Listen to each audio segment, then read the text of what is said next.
వికారాబాద్ జిల్లాలో మధ్యాహ్నం ఒక్కసారిగా హైటెన్షన్ వాతావరణం నెలకొంది.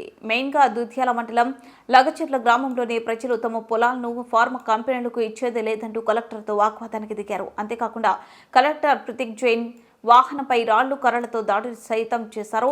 ఈ దాడి ఘటనకు సంబంధించిన అనేక వీడియోలు సోషల్ మీడియాలో వైరల్ గా మారాయి. కేవలం కొంతమంది అల్లర్ల ముక్కలు హడావిడి చేశారని, రైతులు మన వాళ్ళని ఇలా దాడులు చేశారంటూ కూడా కలెక్టర్ తోటి ఉద్యోగులతో చెప్పారు. అంతేకాకుండా ఎవరూ ఆందోళన చేయకుండా తమ విధులకి వెళ్లిపోవాలని కూడా కలెక్టర్ కోరినట్లు తెలుస్తుంది.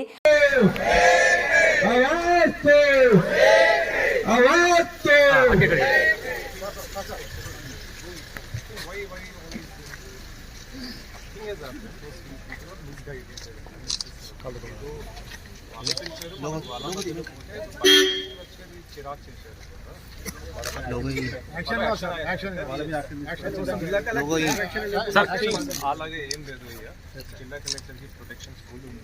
మనము రైతులు పిలిస్తే వారి దగ్గర పోయాము, మాట్లాడడానికి పోయాము. వారు కూడా మాట్లాడుతున్నారు. సడన్ గా ఎవరు వచ్చి దుబ్బడం స్టార్ట్ చేస్తారు.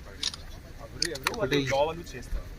మనకి ఇది all go back to your offices. నేను కూడా నా ఆఫీస్ పోతున్నాను. ఆల్ ఆఫ్ యూ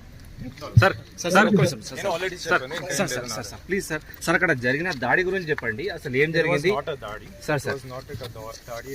లేదు. అలాగా మనం మాట్లాడడానికి పోయాము. వాళ్ళు కూడా మాట్లాడడానికి మమ్మల్ని పిలిచి తీసుకుని పోయారు సార్. ఆ తర్వాత పోయినప్పుడు అక్కడ ఏదో some fellows were there. They started conspiring. Sir. They are all tribals. Sir. So చూసి అలాగా అవుతుంది. But they were all farmers, our farmers, our people. అలాగా దాడి వాడి వర్డ్ మీరు వాడకండి, యూజ్ చేయకండి. సార్ అసలు ఏం జరిగింది సార్? అక్కడ పోలీస్ బందోబస్తు ఉంది. బందోబస్తు ఉన్న తర్వాత కార్వాయి చేస్తారు. వారు కార్వాయి చేస్తారు. అది అయిపోయింది.